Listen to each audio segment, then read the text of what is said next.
Hey, how's it going? Making sure this is working now. If any of you saw the newsletter about this lecture, it definitely talked a lot more about, slavery and how William Howard Russell's letters and all of those things really impacted slavery's perception, like with the public during the American Civil War. And the more that I researched about this, and this is a common trend in history, I realized it was much broader than that in terms of William Howard Russell. His significance, his importance in journalism in general, in the world throughout history, is a lot bigger than just one war that lasted about 5 years, right? So going into that, this lecture is really just about the evolution of war correspondence and how William Howard Russell influenced public perceptions of war and influenced what frontline reporting even really looked like. I want to start off with a quote. The first casualty of war is truth. Now this one is said by Philip Snowden in 1916, but it's often attributed to the ancient Greek playwright Aeschylus. He is said to have said this, but a lot of historians argue about whether he actually did. There's no evidence that he even said it, so we're just going to go with Philip Snowden's version because it's at least credible. But the sentiment behind the quote is what's really important. It captures something deeply old, deeply persistent. War distorts reality. The way that it's reported, the way that it's viewed, the way that it's acted with, right, is not always true. Before the mid-19th century, the public rarely saw war. They encountered it through paintings, patriotic verses, dated retellings, ancient Greco ballads and sonnets and stuff, official dispatches and speeches written by men who were invested in the wars politically, socially, economically, and then how that war appeared. So what happens when the public, not soldiers or generals, but a country's people, sees war as it is truly for the first time? The answer at its most basic could be boiled down to fear and outrage, excitement and pride. That's pretty typical, but it's a little bit more complex than that. We can get more specific. The mid-19th century marked a turning point, the change from romanticized, morale-boosting tales sanitized for broad audiences to complex realities with harsh visuals and pain and suffering that is happening from the soldiers, the victims of these wars, the generals themselves, and so on. This leads to reform. It leads to censorship. It leads to poetry and paintings and art. It leads to political mistrust. And it leads to the birth of modern journalism. At the center of this transformation stands William Howard Russell. Now, before we can discuss Russell's true influence here, we need to know what war correspondence is. Let's define some terms real fast. The Oxford Dictionary defines war correspondent as a journalist who reports from a scene of war, but we can elaborate on that. A war correspondent is a specialized journalist who covers armed conflicts firsthand from battle zones, providing reports, photos, or video footage from media outlets. Now, William Howard Russell, in this regard, is very influential, but he did not invent war reporting as a concept. That's much older. It can honestly be traced back to the dawn of language.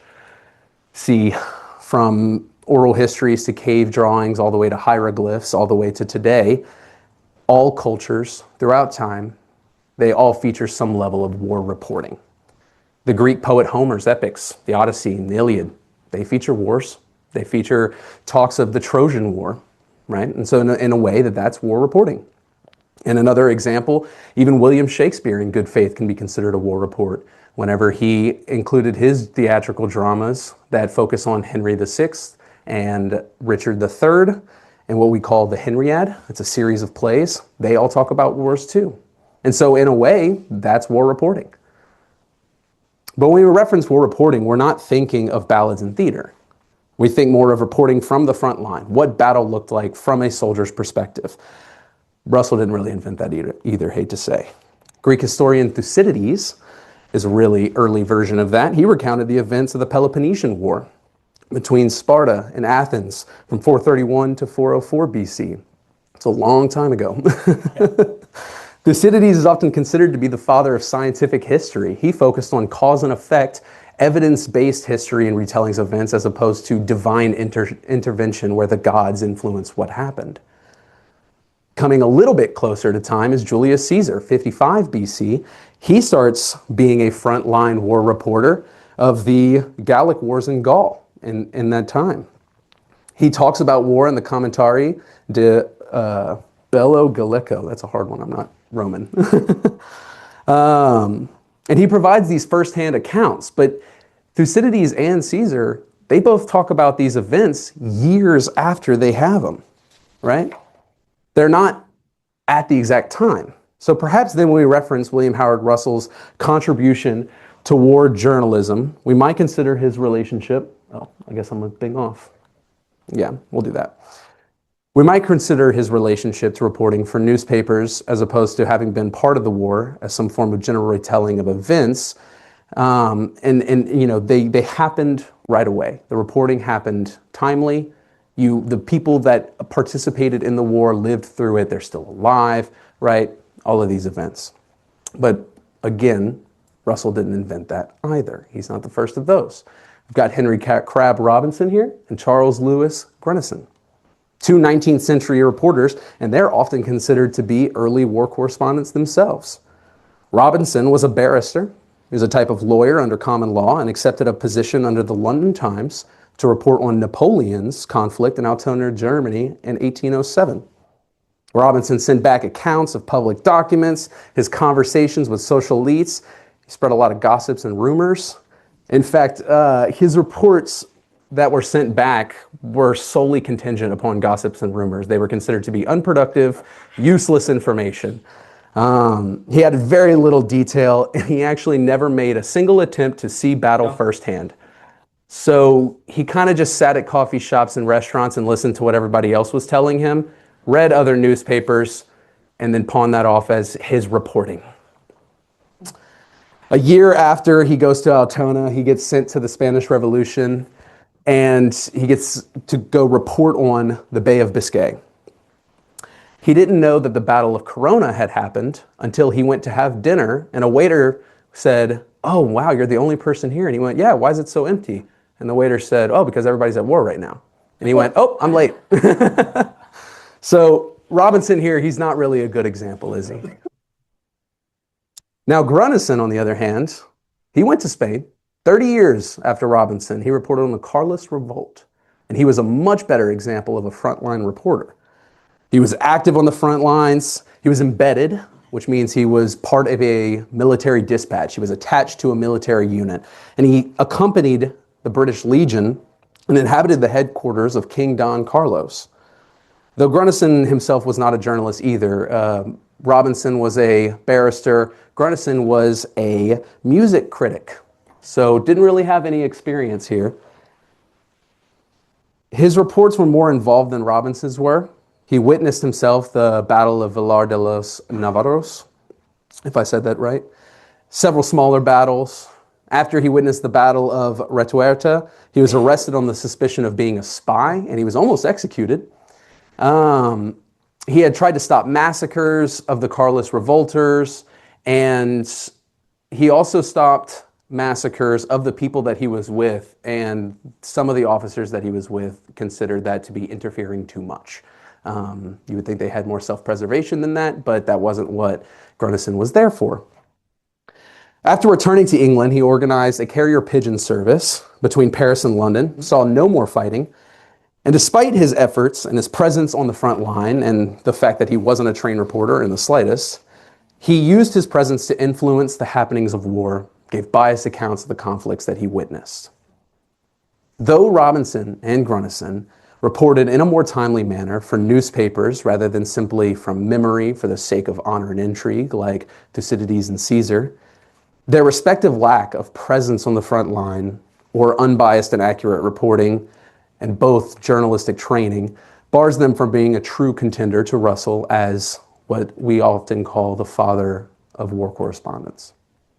So maybe then the importance of William Howard Russell is that he had all three of those qualities together.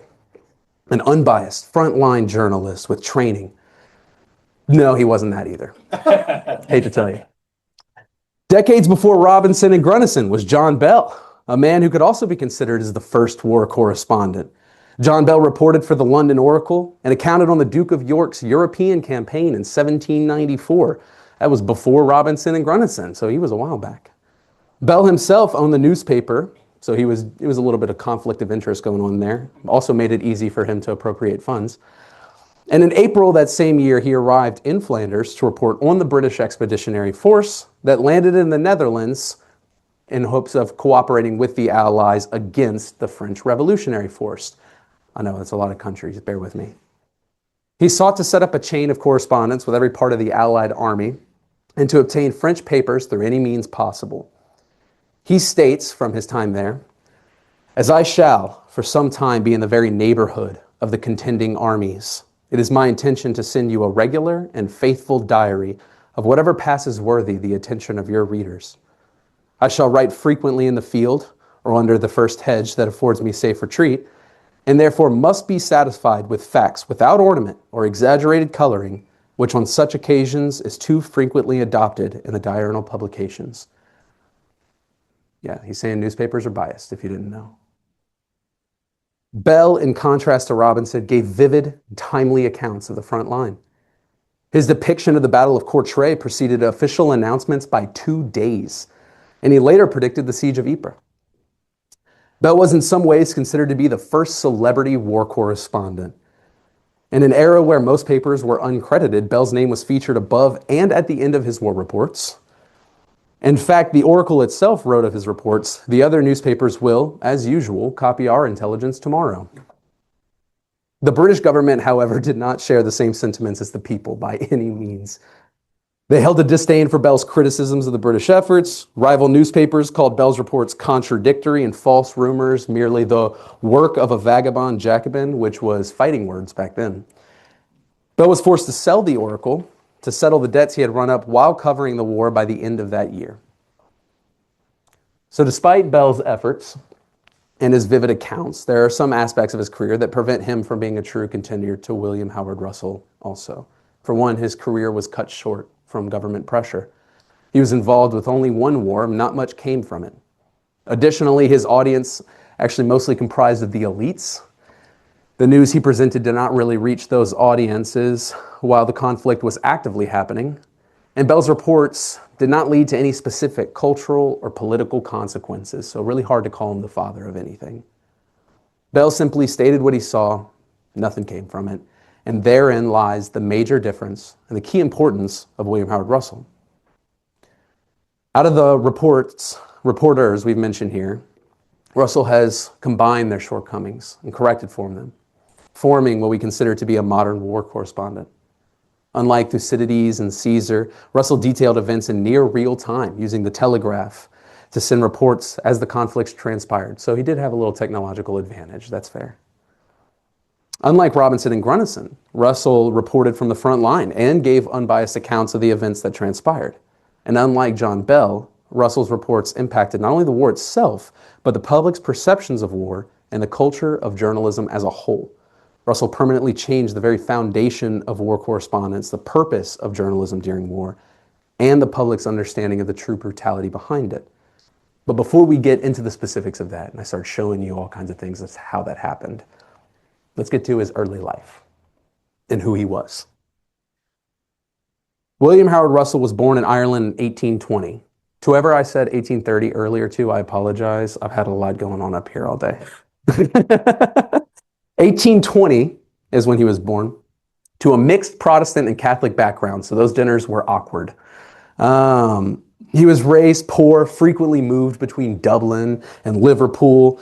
Despite his financial difficulties, he managed to pass his entrance exams, and he was educated at Trinity College, Dublin, but he never finished his degree. Instead, he was noted as having not applied himself in his studies and having not obtained a scholarship, so he likely quit just due to financial strain and a general lack of interest. We've all been there. In 1841, his cousin, Robert Russell, a Times journalist, asked him to help cover the Irish general election, which gave William his first break into journalism. He periodically wrote for the Times and became an official member of the London staff by 1843. Later, he studied law in London and was called to the bar, at the Middle Temple in 1850. Though he never seriously pursued a legal career, this pivot led him to full-time reporting and then to war correspondence. See, Russell was personally fearless and wholeheartedly committed to telling the truth, who he refers to in his letters as Miss Verity. He never cared who he offended, and this drive of true and fearless reporting led to his dispatch into war reporting. Man. All right, we're going here. I already told you all that stuff that didn't matter. I've got highlights when I'm supposed to change, and I forgot to highlight that part. That's all good. The Crimean War begins in 1853. Britain, France, the Ottoman Empire fighting Russia over influence in the Black Sea region. Now, in the spring of 1854, Times editor John Delane dispatched Russell to Malta to cover the state of affairs in Crimea. Now, Delane promises Russell he'll be home by Easter. Russell doesn't return home for 2 years. So not home by Easter. Maybe Easter 2 years later. But when Russell touches down, he immediately begins reporting on what he sees, and he immediately alienates himself from the British forces. More specifically, British commander Lord Raglan, who ordered all of his officers not to talk to Russell.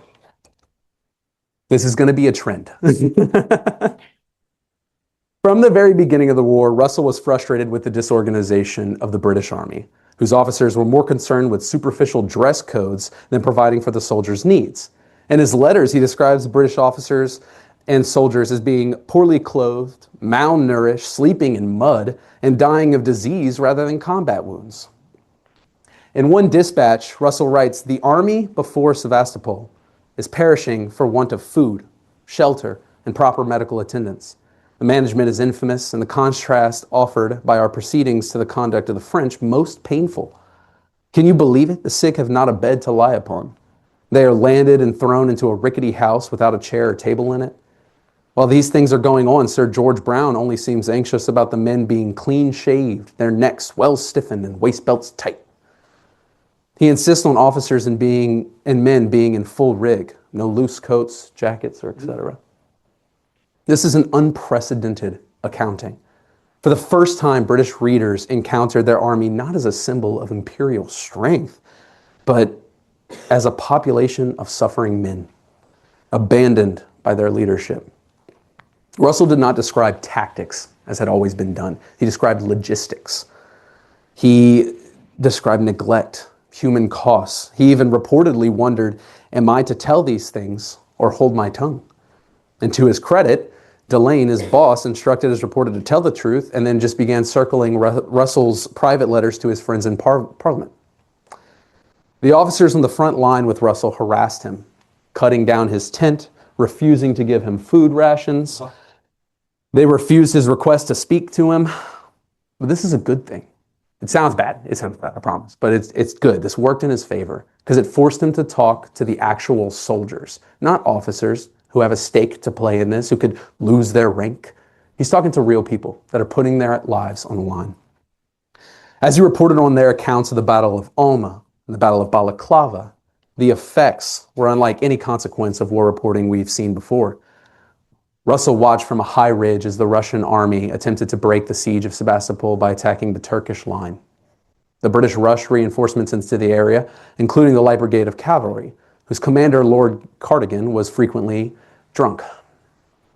Because he was so drunk, all the time, he misinterpreted orders to stop Russians from carrying away Turkish cannons to instead mean that he was supposed to charge them with all of their brigade while they have cannons in a valley. That's a terrible, terrible decision. Russell wrote of this decision, "Surely this handful of men are not going to charge an army in position. Alas, it was but too true. Their desperate valor knew no bounds, and far indeed was it removed from its so-called better part, discretion. At a distance of 1,200 yards, the whole line of the enemy belched forth from 30 iron mouths a flood of smoke and flame through which hissed the deadly balls. Their flight was marked by instant gaps in our ranks, by dead men and horses, by steeds flying wounded or riderless across the plain. With the cheer that was many a noble fellow's death cry, they flew into the smoke of the batteries, but ere they were lost from the view, the plain was strewed with their bodies and with the carcasses of horses.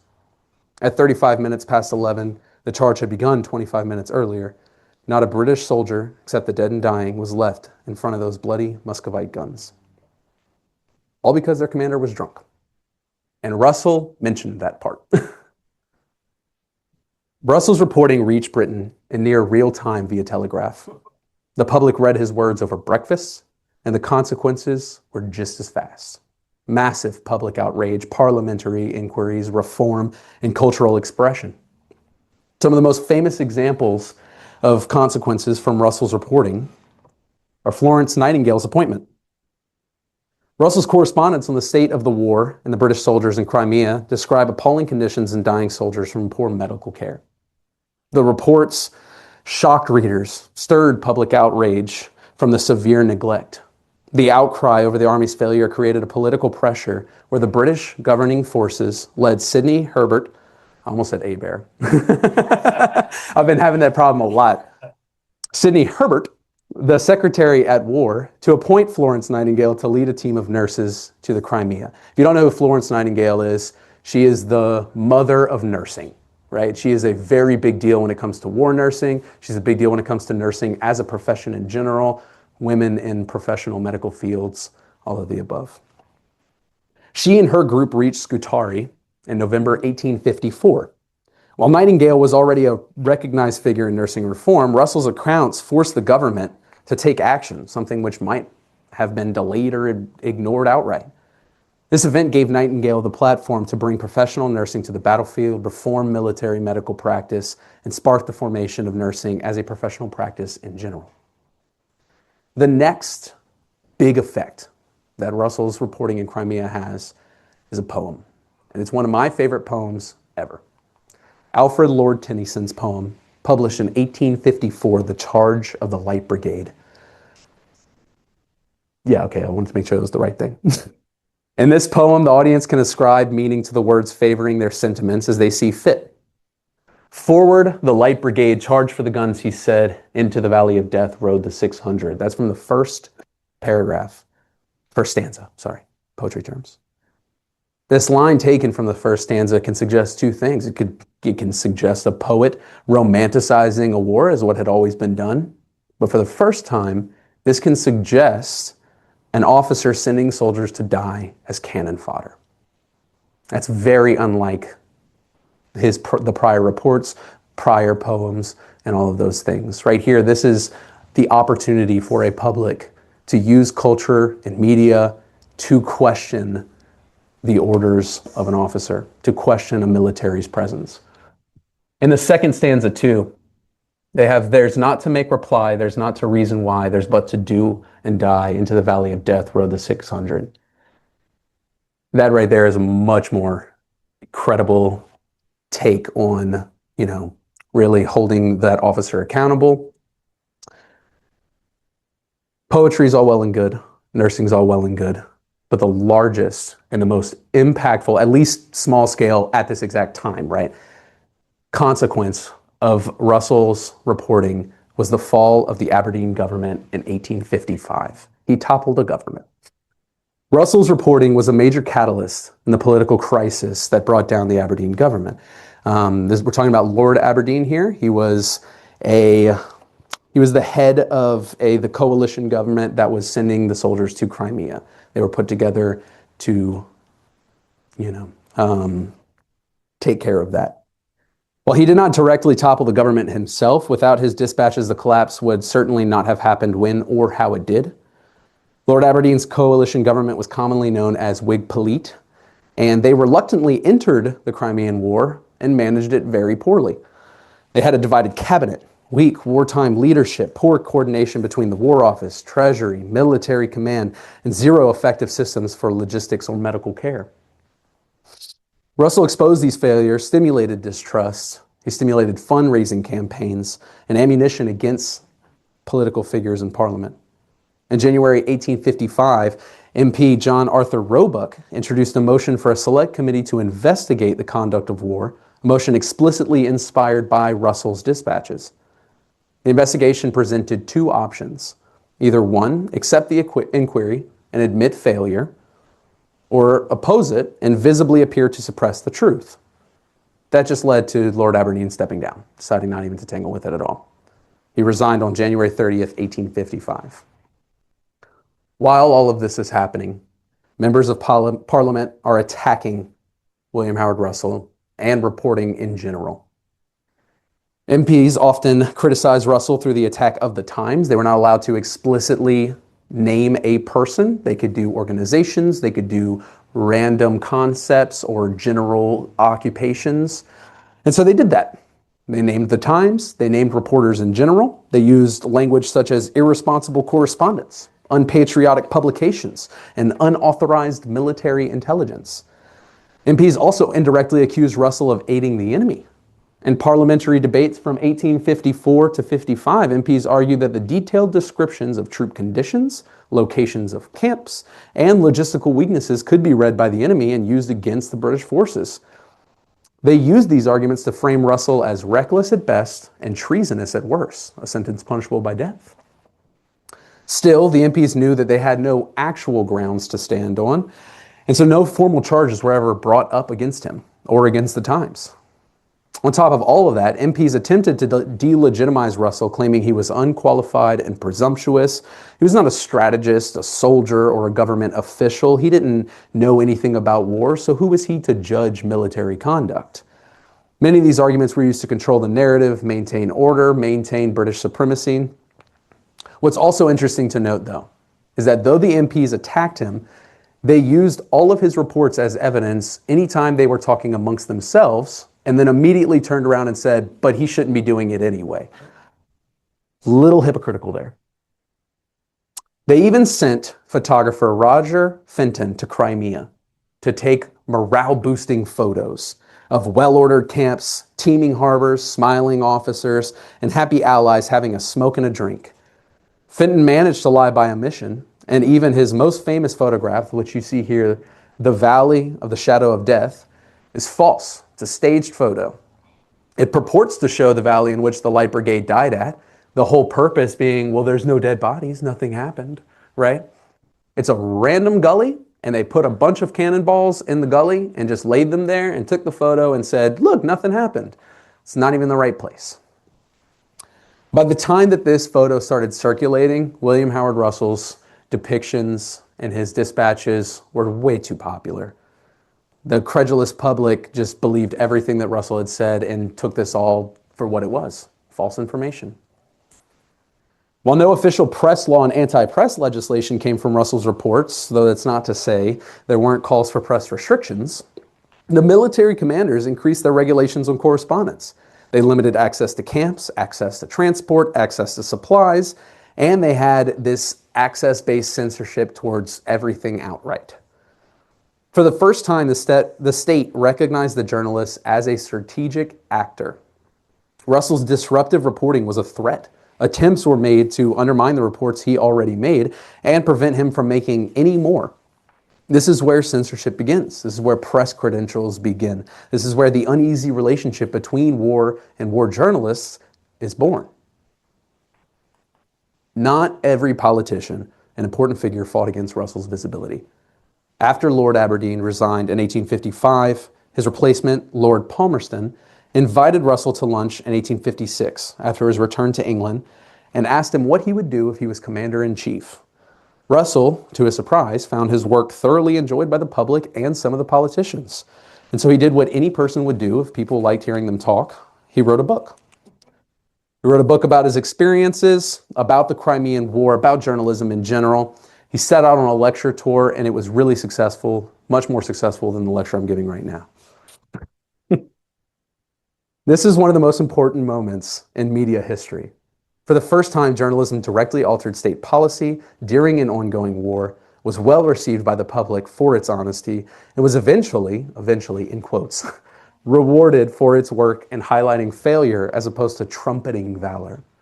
Russell and journalism in and of itself would, of course, not always be well received and honored, but this wouldn't be the last time it was well received and honored either. The next conflict that Russell covers is India, 1857, during what the British called the Indian Mutiny and what we as historians call the Indian Rebellion. It was not just a military uprising, it was a rebellion against company rule. the East India Trading Company. If anybody's watched Pirates of the Caribbean or anything like that, that's where that comes from. That's what's going on here. A response to racialized governance, that was happening here. A crisis of legitimacy for British imperial authority, happening here. For Britain, this was an existential moment. Empire depended not only on force, but on the belief that British rule was rational, civilizing, and morally justified. As author and political activist Edward Said states in his book Culture and Imperialism, the power to narrate or to block other narratives from forming and emerging is very important to culture and imperialism. India in 1857 shattered that narrative. By the time Russell reached India, the British public expected reassurance. Newspapers wanted stories of restoration and order, and imperial officials wanted narrative containment. Russell had already proven dangerous to national perceptions in Crimea, but India posed a completely different challenge. The enemy here was not a foreign army, but colonial subjects. To expose failure here was not just to criticize administration, it was to question the idea of empire itself. Russell never fully crossed that line. He moved closer to it than most did, though. Russell specifically reported on the siege and recapture of Delhi, British reprisals, executions of Indian rebels, and the psychological toll of violence in general. He didn't sanitize British brutality, but he did summarize executions, report on destroyed villages, and reported on capital punishment. Imperial journalism normally hid these acts, but Russell exposed them. He did. He wrote with discomfort and sometimes horror. But it's important to understand that Russell did not dismantle this imperial narrative. He frames it as a tragic necessity. While he does expose administrative incompetence, record British fear and panic, reveal violence as chaotic rather than orderly, and makes imperial power appeal fragile, Indian voices themselves are largely silent. He never questions them. Rebellion is framed as a breakdown rather than a resistance, and British rule is treated as an ultimate necessity. Furthermore, Russell's sympathy in India is selective. He expresses concern for British civilians, horror at violence against women and children, and his anxiety over racialized fear, but not from the Indian perspective. In the 19th century, liberal journalism, there was a broader problem that is reflected in Russell's reports. Journalism had the ability to empathize with the oppressed without the ability to imagine actual equality. He's acknowledging that oppression exists. He's acknowledging that there's failures in control, but he's not saying that there's any actual solution or some equal solution to it. Now I want to move across the Atlantic. Away from Crimea and India to the United States, deeply divided, very, very partisan in 1861. The onset of the American Civil War. The Civil War would not only test Russell as a journalist, but war correspondence in general. By the time Russell decides to go to America, he is already colloquially referred to as Crimean Russell, the most famous war correspondent in the Western world, if not the whole world. He's a celebrity figure. People want to talk to him and say they met him and have a cup of coffee with him. And he's not really that kind of guy, but it does go to his head every now and then. The Times of London sends him to take measure of the American experiment. At the precise moment it might destroy itself, America was really on the verge of collapsing in itself. So he leaves Cork, Ireland in early March. He arrives in America, in New York specifically, on March 16th, 1861, right in the middle of the secession crisis. From the very beginning, his job is to report what is happening and answer a question everyone in London, everyone in England, honestly, everyone in Europe is asking: will the Republic survive its own ideals? The Times editor John Delane knows that Russell's dispatches will help shape British policy. Should Britain recognize the Confederacy? Should it intervene diplomatically? How serious is this war going to be? So when Russell lands in America, he's not just some reporter, he's England personified, taking notes of what's going on. Russell travels down to Washington and begins his observations, which will later become his book, My Diary, North and South, his book-length account of the journey. He records a capital that feels raw, half-built, anxious, Modern historians summarize his tone towards the war as caustic and penetrating, irritated by bad hotels and poor travel, but also genuinely curious about the people and politics he encounters. He meets politicians and generals, but he also meets ordinary citizens. He's getting both sides of the story. He writes about their manners, their speech, their anxieties. He's not just talking about, again, tactics of war. Their confidence is that their side must be right. Early into Russell's diary, it becomes clear that Russell is allergic to self-congratulation, and both the North and the South are drunk on it. Probably drunker than that other guy, Cardigan. One of the most famous scenes in his American sojourn is his first encounter with President Abraham Lincoln. Foreign Secretary William Seward introduces him with, "Mr. President, allow me to present to you Mr. Russell of the Times." Now, at the time, the Times of London was the most powerful newspaper in the Western world, possibly even the entire world. China had some really big newspapers at the time, but they looked a little bit different. I'm not just talking about language structure. The way they functioned was different. So in the English-speaking world, absolutely, biggest newspaper there is to have. In fact, when Russell meets President Lincoln, Lincoln says to him, "The Times of London is the greatest natural force in the world, except perhaps for the Mississippi River." While it's clearly said as a joke, they have a little laugh over it, Lincoln is saying something intentional here. He's telling Russell, "I know you can hurt me. I know your words spread fast, and I'm aware that the British public opinion may matter as much as the most important route of commerce in this country." Russell, for his part, leaves impressed and later notes that he admired Lincoln's shrewdness, humor, and natural sagacity. Over the next year, from March 1861 to April 1862, Russell travels widely through both Union and Confederacy. In the North, he is struck by the scale of industry, the raucousness of the press, and the inexperience of the volunteer army.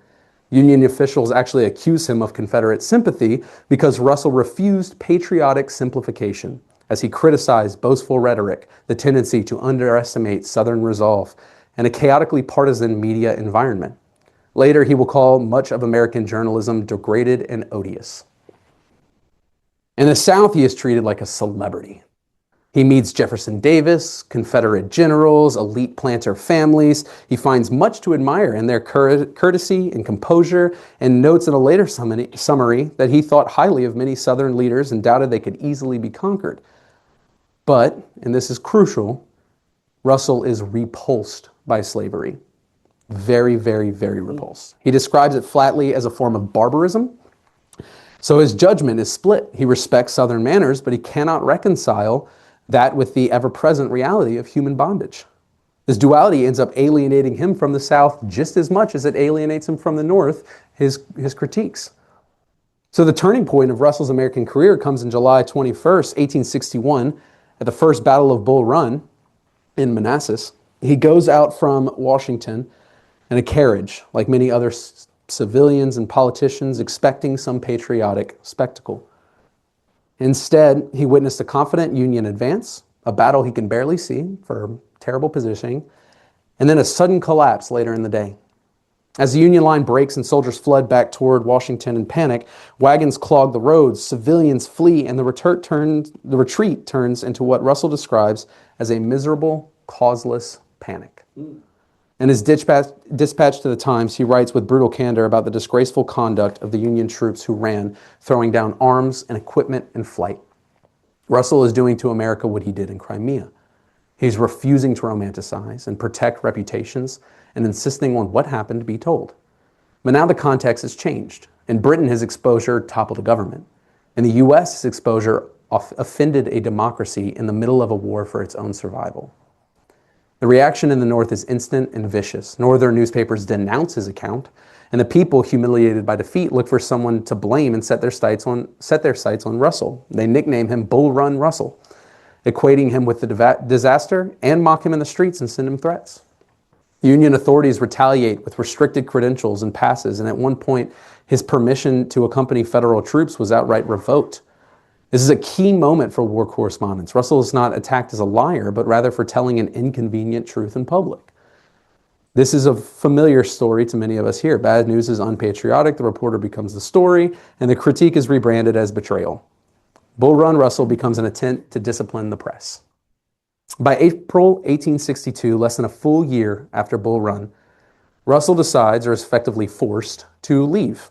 His reports and private letters say he is so alienated on both sides, North and South, that he can no longer work effectively as a correspondent. He boards a ship for Europe, and a later account notes that he took with him a lasting sense that much of American journalism, again, was degraded and odious. He repeated that line again.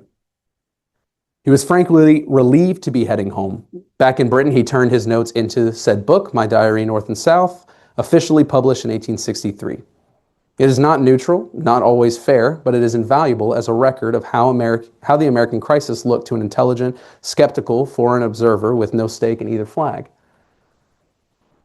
So then what exactly is the significance of Russell's time in the American Civil War? First and most importantly, it was his letters and accounts of the war that largely prevented England from truly intervening. His details of the realities of the war showed an environment that England did not want to participate in. On the other hand, in America, Russell learned that it is one thing to report on a distant war and another to hold up a mirror to a nation fighting over its own soul. His reward for telling the truth as he saw it was to be rejected by both sides, yet his diary remains one of the sharpest, most unsettling portraits of the Civil War written by any contemporary observer. In truth, one of the biggest takeaways from Russell's perceptions of war and what he seemed to always impress upon his audience is the harsh realities and ramifications of war. As he wrote, "A sadder sight than a battlefield after an action, it is impossible to conceive."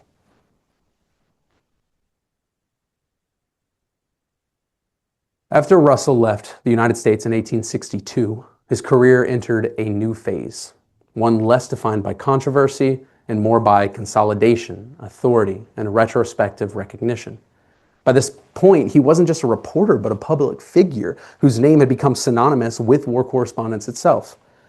He continued to work for the Times and other publications throughout the 1860s and 70s, covering major international events, though none with the same disruptive force as Crimea and the Civil War. Mostly, they revolved around European political affairs and the Franco-Prussian War from 1870 to 71, though by then, younger correspondents and new technologies were beginning to dominate the field. His role shifted from frontline reporter, pioneer, to senior authority. In the decades to follow, he would turn to retrospective writings, expanding his memoirs, diaries, and writing essays on journalism, politics, and war. He even tried to become a governor, and that didn't work. These works cemented his importance as a reporter and a historical witness whose observations shaped how later generations understood mid-19th century conflict. Still, he never softened his tone. He remained skeptical of governments, military leadership, and national self-mythology. Later, in May of 1895, he would be knighted by Queen Victoria's successor, King Edward VII, who told him, "Don't kneel, Billy, just stoop." That's a big honor. I'm not sure if it's just because he was old and had bad knees, but it was still an honor regardless. The same establishment that accused him of aiding the enemy in Crimea and bristled at his exposed failure chose to honor him as a national figure. Russell lived long enough to see war correspondence become institutionalized, press access regulated, and journalism recognized as a pillar of public life. Russell died in 1907 at the age of 86, 11 years before the start of World War I. And I wonder, what would Russell have wrote about that war? What would he have had to say about World War II, the Korean War, the Vietnam War, war in the Middle East, even the domestic politics of Europe and the US from his death to now? He would probably have a lot to write. We've talked about the events that have transpired. We talked about specific dates, all that stuff. Let's lay out in plain terms, just outright, what specifically he did, what his significance was. First thing, journalism as a witness. Not just memory or propaganda, but immediate embodied observation. Journalists simply serving as a walking camera, detailing everything there is to see. Unlike earlier reporters, Russell recorded events and dispatched reports in near real time through the telegraph. His approach provided readers with a vivid, direct window into the battlefield. And this transformation shifted journalism from retrospective storytelling to dynamic frontline documentation. Russell's reports exposed the grim realities. hidden by military and political authorities, challenging official narratives. He revealed neglect, logistical failures, deceptions, holding war actors accountable through truthful, unflinching reporting. This new standard rejected propaganda and demanded transparency, pressuring governments to respond to public outrage and reform. Journalism as a risk. Russell's work came at great personal and professional cost. Physically, he faced battlefield dangers, which is no laughing matter, poor conditions and harassment by military officials to suppress his voice. Politically, he endured parliamentary attacks, accusing him of being unpatriotic or treasonous for aiding the enemy. Ethically, he grappled with the dilemma of reporting painful truths that might undermine morale or security. His career exemplifies how war journalism demands courage in the face of multiple threats from all different angles.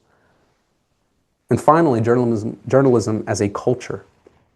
Russell's frontline accounts reshaped society's collective memory of war. His vivid dispatches inspired poems, influenced books, music, plays. Beyond entertainment, his work provoked public questioning of war's glory, challenging traditional narratives of honor and valor. Where before there was honor and valor, now the perception of war is braving nightmarish horrors to protect from some imminent threat. Russell's descendants, those who now carry his torch and his mission, spread far and wide. Vietnam War correspondents that contributed to the anti-war movement, such as photojournalist Peter Arnett, who, that's a picture of him to the right. Investigative reporters, embedded journalists, which I already said that part. Yeah, means they're attached to the, just making sure y'all are paying attention. Okay. Martha Gellhorn, one of the great war correspondents of the 20th century, later wrote, "I was a reporter before I was anything else." That identity, right? I am a reporter. I'm born to be a reporter. It's not just a profession, right? It's who I am. That begins with Russell. But here's the big final question, the big question I've got for you all. There's not a pop quiz though, so you don't have to worry about that.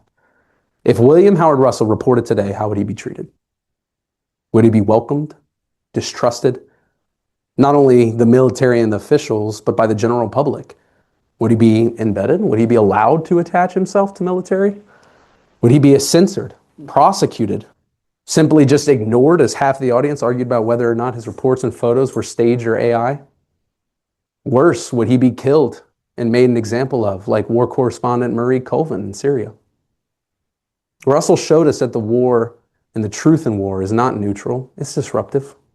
And over time, a war of its own has been fought between those who wish to bring the truth to light and those who wish to control the narrative. William Howard Russell didn't just change journalism. He changed the relationship between war, the state, and the public. He made war visible. And once something is visible, it can no longer be controlled the same way. While he's hardly a war correspondent or even, I don't know, technically a journalist, Jon Stewart's words just 2 weeks ago hold weight here. He said, "There's nothing more dangerous to a regime predicated on lies than witnesses who capture the truth." And that's it.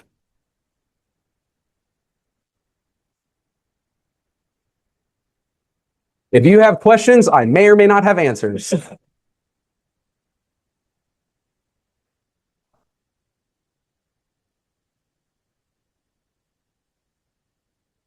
This is the Q&A, yeah.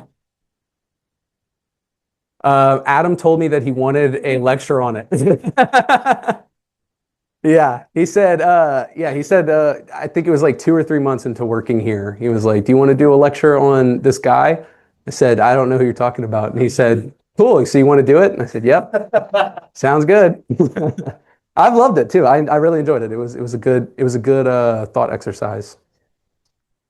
Thank you. It's my first one ever. Well, yeah, Morgan. Yeah. I mean, other than college presentations, which are 5 minutes and don't count. Thank you. Thank you. I had a question, something to add. I just have to say, the work that Florence Nightingale did on the front lines became the work of the Red Cross. I didn't know that. Yeah. Good to know. All right, next time I give this lecture, I'll add it. That's cool. Convention. and the Geneva Convention. Yes. Because the work of the Red Cross, I was reading the Wikipedia talked a little bit about this. Yeah. And that because they made it showed what was going on, Yeah. particularly after the battles and how poorly people were being handled. Yeah. That meant that you needed to protect the soldiers. Yeah. And then it also showed that the military were treating the you conquered people very badly. Yeah. So all of a sudden the Geneva Conventions come in. And I was questioning, and it didn't say it in Wikipedia, and you kind of alluded to it, but again, kind of the convergence of technologies. You have all of a sudden telegraph, Yep. and all of a sudden you had information faster than ever before.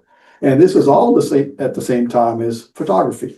Yeah. So of course, he's saying these words, but then you've got that famous photographer from the Civil War. Are you talking about Roger Fenton from the Crimean War? No, from Oh, Brad, I The didn't. valley. Oh, you're talking about from Vietnam War? no, I'm talking about Yeah. Okay. Yeah. I didn't have anybody. I didn't have a photographer then. had. Yeah. It was like Bradley something. Yeah. I just don't remember his. I think it Yeah. was Brad, but he was the first user of cameras, Yeah. and it was early photography.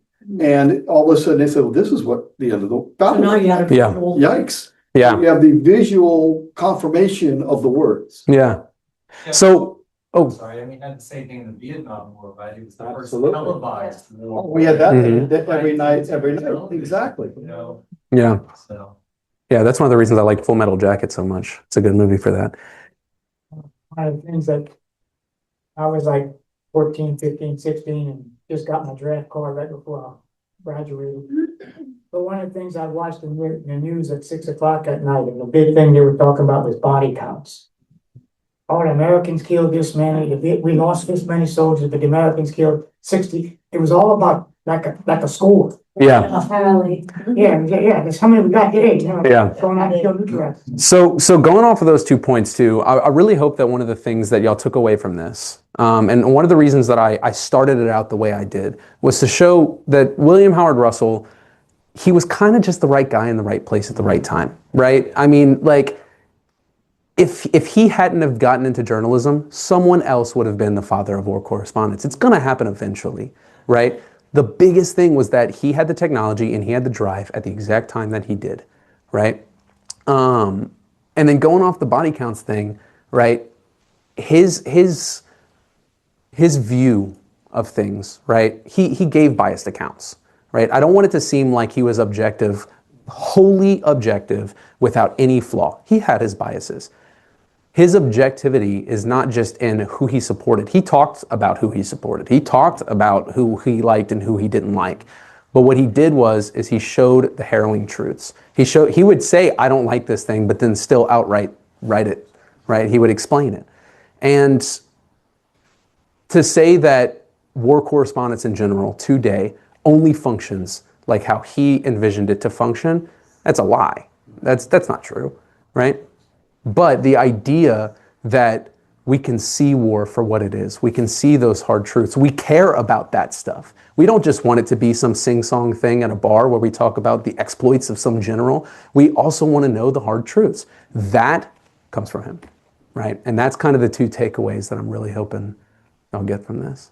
You know, we see that same style of reporting during the Second World War with Ernie Pyle. Yes. Mhm. Right? Exactly. He was embedded with his troops. Remember, he was killed in Okinawa. I don't know where. I think it was Okinawa. He was killed on. He was killed by a Japanese sniper, and the troops that were with him, they wept and they ran out and grabbed him off the field. You know, because he was so embedded with them, and it's a similar style to Russell, who talked to common soldiers and common people and embedded with those groups. So Yeah.